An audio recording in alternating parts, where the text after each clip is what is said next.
Thanks for tuning in to the Way Up podcast with your host, Geoff Knoll. On this week's episode, I have the pleasure of interviewing Kyle Brost, entrepreneur, educator, author, husband, and father of 3 boys. Kyle started his first business at 21 years old. Since then, he has always had an active business endeavor. Some have been wildly successful, getting him featured in New York Times, Forbes, and making the Inc. 5000 list, while some have been tremendous failures. Either way, with the support of his family, Kyle can't be held down. This episode of the Way Up podcast is sponsored by me. I'm a real estate broker in the state of Missouri, and I believe that this message is worth my investment. Stay with us till the end. I know you won't be disappointed. Hey, I am so excited to be here with my friend Kyle Brost. He was an instructor of mine whenever I went through some classes to be a personal trainer back in 2010 and 2011. I'm really excited that he's here because he has written a book called Escalate. I got that and I read through that, and it just is cram-packed full of excellent information. And I wanted him to talk about, one, what led him to write the book, and what's come from it since then. So how you doing, Kyle? I'm great. Thanks for that introduction. It was lovely, wasn't it? Yeah. So the book, I love the idea of it, Escalate. It wasn't what I expected from reading the title. Just the fact that I was thinking the progression up, but it is really whenever you are working on a goal and you don't meet what you're doing to what most people do is they're like, oh, well, I'm going to make a lesser goal. I'm going to lower my standard and shoot for this because I don't think I'm going to make this. But you're saying, nope, we're going to dial in even harder and put all of our effort in and put more effort in. So what led you there? And hit it right on the head. Yeah. So what led you there? What got this different approach? Because I've been the guy that does exactly what the book says. Yeah. I think, like most things, it's kind of personal experience, my own experience in trying to get myself to follow through and to, carry out commitments and actually make progress on goals. So it was that. Some of it goes back to the old personal training days and seeing people who weren't making progress and kind of were doing less and less to make progress, thinking that smaller things would at least be good and beneficial, which they are, but also seeing that by constantly choosing a smaller action or a smaller goal, that they were slowing their momentum and not making the progress that they hoped for. So it was kind of counterproductive. So it was a combination of my own personal experiences and then watching individuals and organizations do the same thing. So you do a lot of consulting with corporations or businesses, and you do trainings of the principles in the book? Yeah. So it started, on the organizational side, it started as a way to get organizations to carry out the intentions that we created through consulting. So I would come in and I would do these big strategy projects, or I would do corporate alignment, and these teams and these organizations would have these really big, lofty goals. And then, I'd come back 3, 4, 5, 6 months later, and things just hadn't progressed. They hadn't made measurable progress on the things that they'd said that they were going to.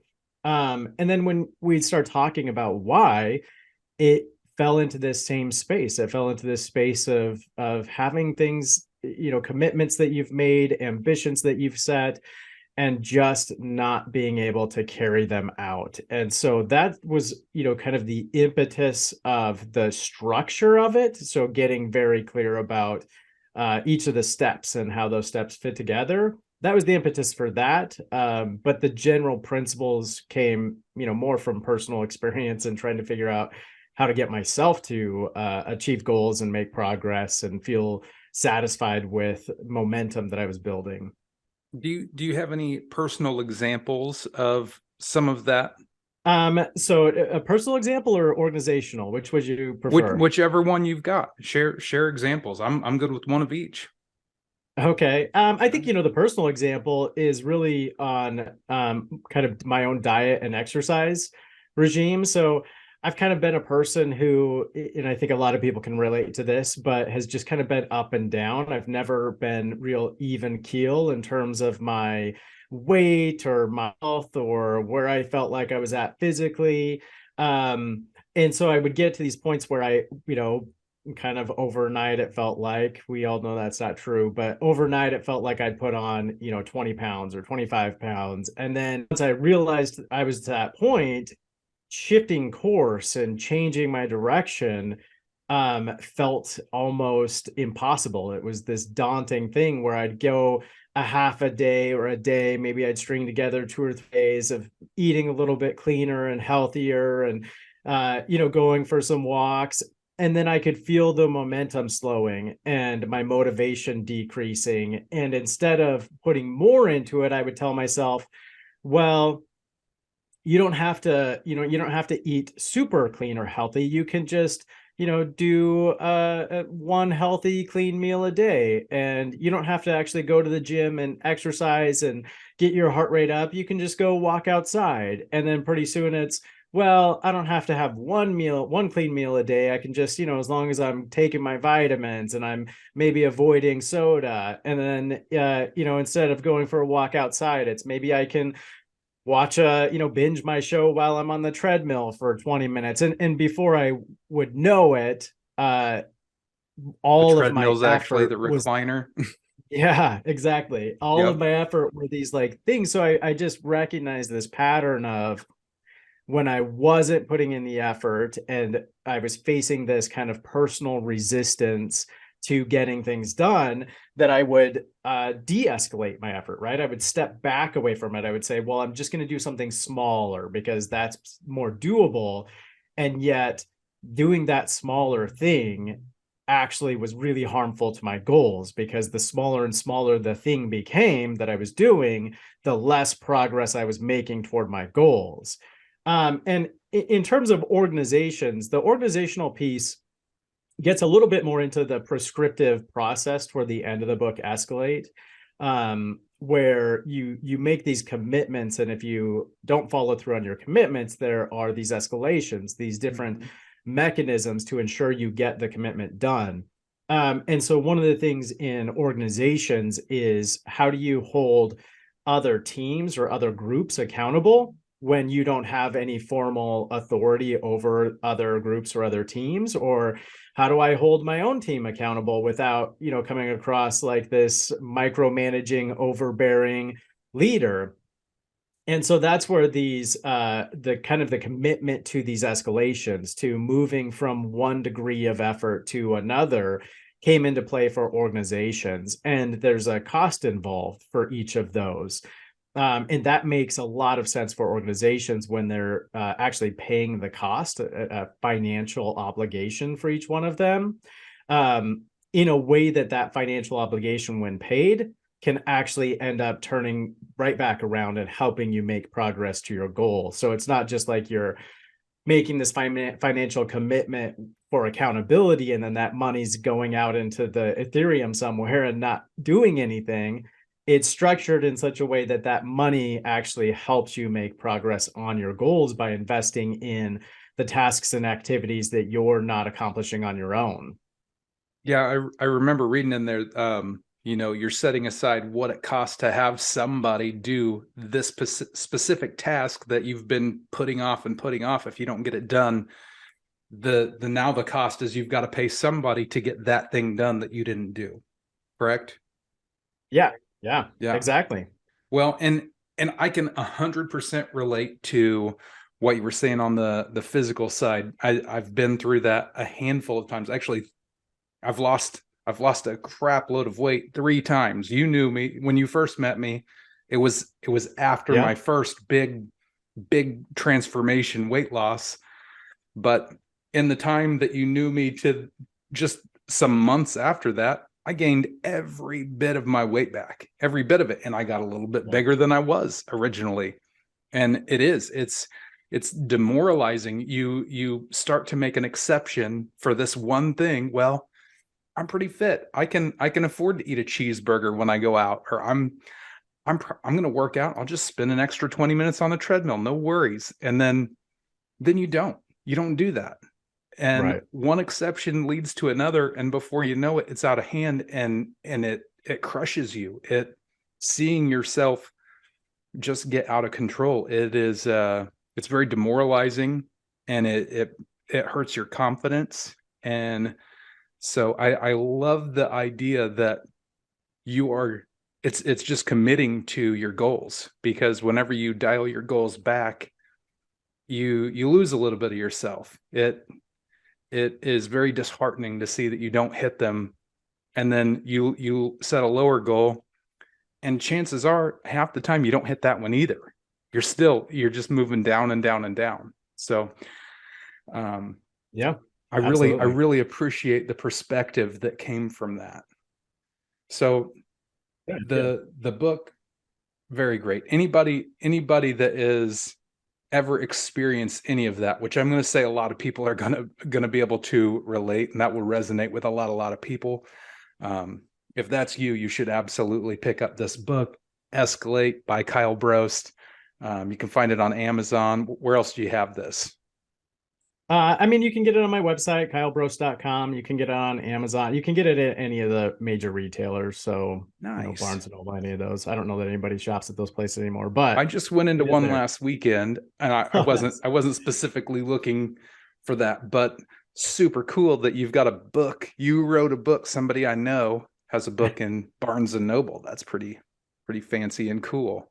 Yeah, it was a lifelong goal that I set, and I made it happen. So it was really cool, and it was really rewarding, and has been. It's also like a lot of goals. You work at it, and you go through the ups and downs of making it happen, and then when you get there, you kind of relish in it for a minute or two, and then you're like, all right, there's only so much relishing in this goal I can do. I've gotta figure out the next thing. And so that's kind of how it was. It was like a What great is the endeavor. what's the next thing? What's the next? Well, so that I mean, I wrote this book 5 years ago. And so the next thing was building my company Spark at the time into an Inc. 5000 company. So recognized as one of the fastest growing companies, private companies in the United States, selling it. And then moving on to my latest projects, two of them, which are a PhD in educational psychology, and then also challenge journals, which are a series of journals to improve relationships. So they're specifically relationship oriented journals. I love that. So success, I think a lot of people, whenever they hear success, they're thinking money, financial, business, like that is really where their mind goes. But success in relationships with your spouse, with your children, how you're leading people, even if it's how you're leading yourself, just to see forward momentum and growth, that is success. So I love that is the direction that you're going with this. And I haven't really looked into the challenge journals. So what can you tell me a little bit about that? What's going on with that?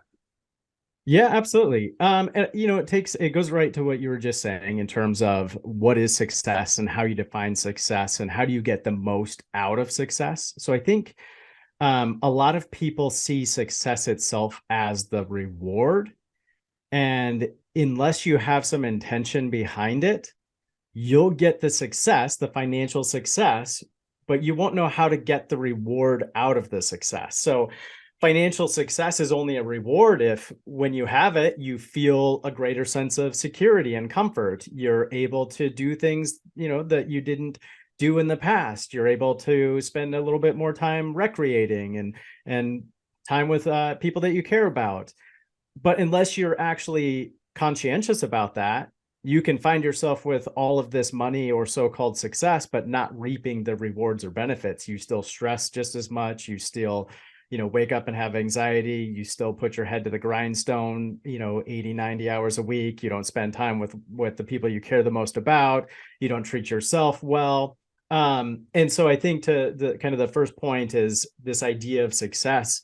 I went through all of that, and I had all of those moments where I had finances and money and security, and yet I would get a year down the road and I would say, what did it do for me? What did it benefit? How did it benefit my life if I'm still doing and living the exact same way?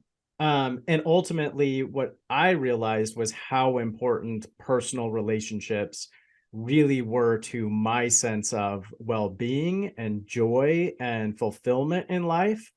And so the step for me was to turn that success, to reap the benefits of that success by building on the relationships I care about the most and building new relationships that I care about. And that led to the whole endeavor of challenge journals in terms of what's a tool or a mechanism that can help people think through their relationships, be more engaged when maybe they don't feel like they have the time or the energy to be engaged in those relationships. Have conversations and dialogue and discussions about topics that maybe don't come up all of the time, but if somebody gave you a little prompt or a cue, you might actually enjoy engaging with either a child or a partner or a spouse or a relationship you care about. And so just the way that my heart and my brain works, I went and tried to build those tools, and that's what ultimately ended up being challenge journals, which are what we call co-journals. So it's a physical journal. I'm big on physical writing. I think there's something that it kind of cues in the brain in terms of importance and value and tangibility. So they're physical journals that you do with either your partner, your spouse, your husband, your wife, or we have ones that are for parents and children. And so the way that it works is you write. So say it's me and my wife. I write in it. And then for us, I leave it under her pillow. She'll find it. And then over the next few days, maybe a week or two, depending on how busy life is, she writes back and I find it under my pillow. And it's just this ongoing discourse and dialogue where we share things that are happening in life and thoughts and ambitions and dreams and concerns in a space that is safe in terms of emotional distance and vulnerability. It's structured. And then also in the challenge journals are challenges. So we use an acronym that I created called ALIVE, which stands for adaptable, learning focused, iterative, vibrant, and explored. And so in the journal are each of them, the couples and then also the parent and children, are 12 alive challenges that as you're journaling and dialoguing together, you can undertake these kind of exploratory, fun challenges together to just create shared experiences. So I'm listening to all of this, and I didn't know that we were going to be talking about this. I'm glad that the conversation veered over here because my wife and I, we unintentionally stumbled onto what you're doing, minus the structure, minus the prompts. I bought a journal at Walmart, just a $6 nice looking little book of paper. And I was journaling. It was my journal. And I leave it on this table that's right behind me next to my couch. And I'd been writing in it for a few weeks. And I go pick it up one morning and I see that my wife had written a response to what I was writing in there. Now, what I write in the journal is vulnerable. I can absolutely relate to that because I do that when I'm by myself in the mornings before anybody's awake. And it's me and my heart and writing what is flowing. And so I read her response to what she had written to me, and it just spoke to my heart. It connected in a way that we aren't able to have. I mean, we have a really good communication between us, but we don't have conversations like that, like that deep and meaningful. Because I'm a very emotional person. I will cry. I'm pushing back tears just thinking about all of this for real. But that was so powerful for us. And I've had friends that are struggling in their marriage for communication. It's a huge problem that people don't have the skills to communicate what's going on. They might get frustrated and mad about something, but they're not communicating directly. This is a real issue for me. And Yeah. Yep. you have to be able to have that with your spouse, especially. Like, you need to have that. But if you Absolutely. can't say the words out of your mouth to them, you need to be able to have a way. So writing it down in private, and that gives you time, so you're not speaking out of anger. You're not speaking out of, you have time to think out what you're saying, and your mouth doesn't get you in trouble saying something stupid. Yeah. I That mean, it happens to people all the time. absolutely.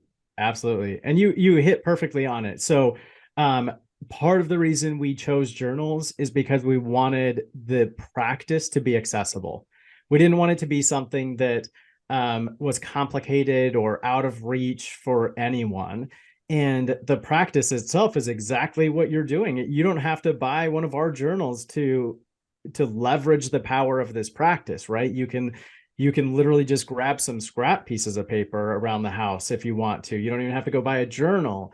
And so that's one of the reasons that we chose this mechanism, because of how simple it is and accessible it is. And then you also touched on one of the most important features, and it's that a lot of these conversations, especially when they involve vulnerability, are very difficult to have. They're very emotional. And so if you're having them in person, live, a lot of emotions can get tied in, and both parties can end up saying things that, even if they're not meant to be harmful or hurtful, cannot be representative of how the person actually feels deep down. Whereas taking the time to write it gives you everything you talked about, time to process and think about, is this really what I want to communicate, when I can see it so tangibly and know that it's going to live on, versus saying something off the cuff that kind of feels like it disappears as the sound dies down.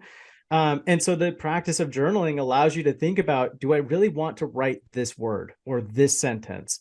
And if you do, and you realize, oh, wow, that isn't what I wanted to say, then you rip it out before you hand it over, and you write out the things that really are what you want to communicate. And that's the power and beauty of it. All of those things, how accessible it is, and then how beautifully it helps you communicate that kind of deepest part of yourself, of your soul, that is a lot harder to get out through your mouth than it is by taking the time to sit and write it out. I love that. And I love that you guys discovered it. It is a simple practice, and I love that. And it you was were able just to from her find that. being nosy and picking up my journal. But I'm glad that she did. And after that happened, after that first one, I responded to hers. Yeah. I remember reading it, and I cried. I was reading through, and it just made me feel so loved and connected, which I feel like we have a very good marriage. I feel like we have good connection, but that simple act of that communication made me feel extremely connected. And I know that it improved our relationship. I'm sure that you have formed a business even, or something of that nature. You wrote journals, books that are publications, because it made a difference in your life too, I'm sure. Absolutely. Everything that you've said about you and your wife's relationship, also with our kids, a lot of people assume that kids aren't going to be into it, and we found that kids love it, especially in households where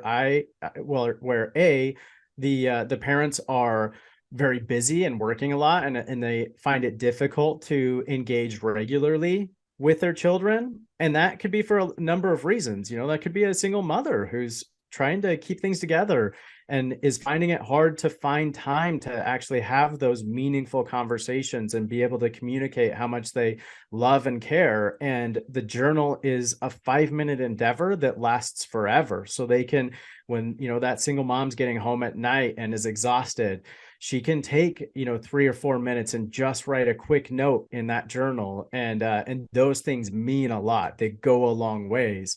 And in multiple child households where you want to be able to communicate unique and special things to each kid, having their own journal, our kids write some of the sweetest stuff in them. I mean, sometimes they're off the wall, ridiculous and silly, and I have no idea what's going through their head, the things that pop up in their journals, but they also write stuff in it that lets me know it is a meaningful thing to them. And exactly like you said, they feel special and they feel important and valued when they read those messages and that story that kind of we're building with them. Yeah, I'm absolutely going to try this with my son. My son just turned 14, and I'm seeing as he's a teenager that as we're able to connect in some ways, there's a lot of ways that we just don't see eye to eye on, which I can remember being 14. And so it's not that he's all that odd. It's Right. it's just a struggle to communicate. So I think that's an excellent idea and opportunity that I'm absolutely going to utilize. So I've said this about several times in my podcast. Every single episode I get something out of. This is great value right here. So, and it's not what I was planning on talking about whatsoever. So I think that's fantastic. I want to go back to Escalate. You told me after I told you I got the book, I reached out and said, "Hey man, I ordered your book. I'd love to have you come on the podcast." And you said, "Well, that's great." You said there was some things that I might have done differently. I would have potentially done different after the fact. So what were you referring to? What were you thinking of? So it helps maybe a little bit just to give a little bit of how the book is structured. So the first half of the book is kind of high level principles of action.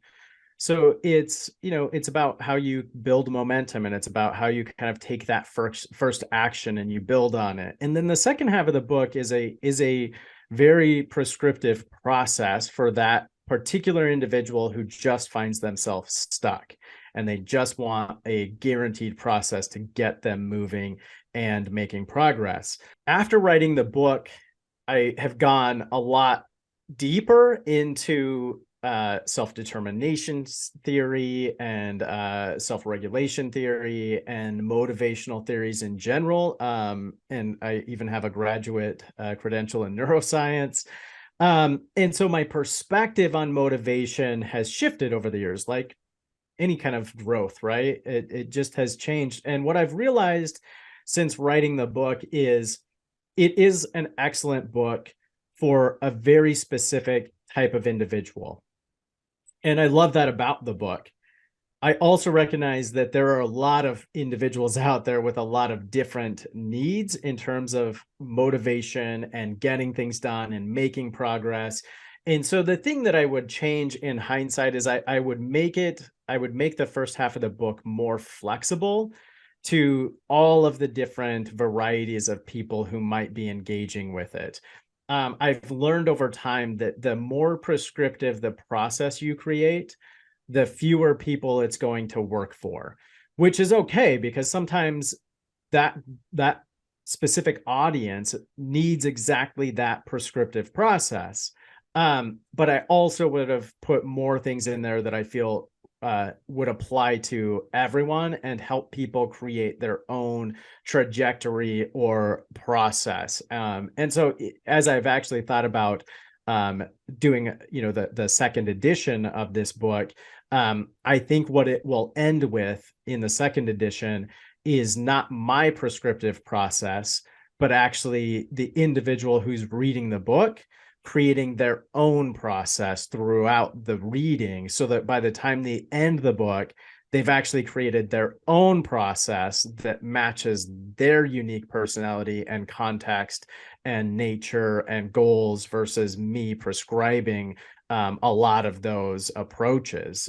So that's the big thing, just a little bit more accommodation for how unique each of us is and the Mhm. context and goals that we have, versus, having a pretty straightforward prescriptive approach to it. Gotcha. Was this your first book?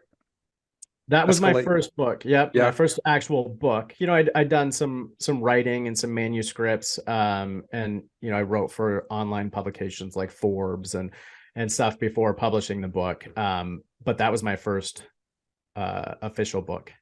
Oh, it's super cool, man. I'm excited for you. I saw that Miley Inoue that you used to work with, one of the other Uh-huh. instructors, she also has written a book since then.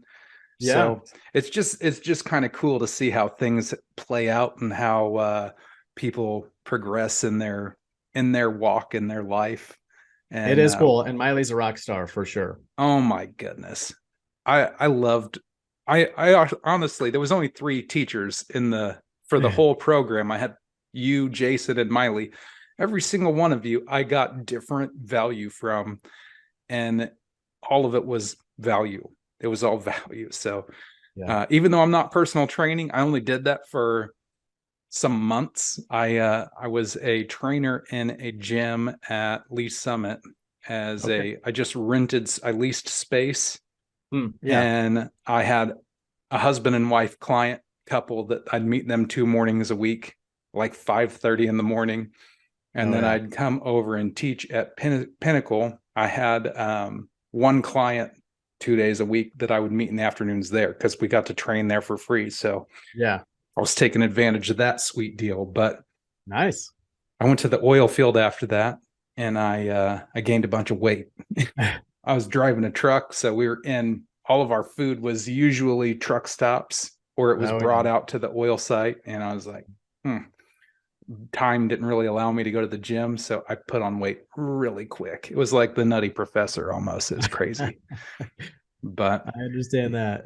yeah, but life is very interesting and exciting. I'm very happy to see the success that you have had, and I'm very grateful that you were willing to come and share on this podcast. This is still new. Not a lot of people even know who I am or what this is about, but I appreciate your support. Yeah, of course. I love that you're doing it. You look great. You sound great. I think that everybody starts whatever endeavor they're doing at some point, right? Everybody Right? has a starting point. And so I love that you're just getting out and doing it. Yeah. That's Well, all you can do, right? You I get started. honestly didn't even know the complete direction whenever I started. I just knew that Mhm. this is something that has affected me. Like my journey to success has become a passion of mine. So Mhm. if it makes a difference for me, there's going to be somebody else that this will resonate with. And reaching out to other people in all different types of industry and all Mhm. different types of life, and the whole process is a holistic view, looking at family and looking at winning in different areas. I think Mhm. that's what's going to appeal to people, and that it makes me feel really good, especially whenever I have people reach out to me and say, hey, I watched this episode and I love this thing that this person said. So I'm like, well, here's how you let them know. Reach out. This is their contact info. You should let them know that made a difference to you, because I Yeah. know how it makes me feel when somebody says, hey, that impacted me. So Yeah. Well, and your story is unique and special, and it's the perfect story that somebody else needs to hear. And so I love that you're out here telling it, and that through telling your own story, you're giving other people space to tell stories. I love it. yeah. Well, hey man, I appreciate it. Thank you so much for coming on. I wish you the best, and I will share a link below of how you can reach out to Kyle. And I'll send a link for the Challenge Journals website so people can check that out, because holy crap, that's awesome. I know I'm going to be ordering one of those now. That's exciting. Very cool. So keep up the good work, man. You've got big things. big things in the future. I'm excited. Thank you.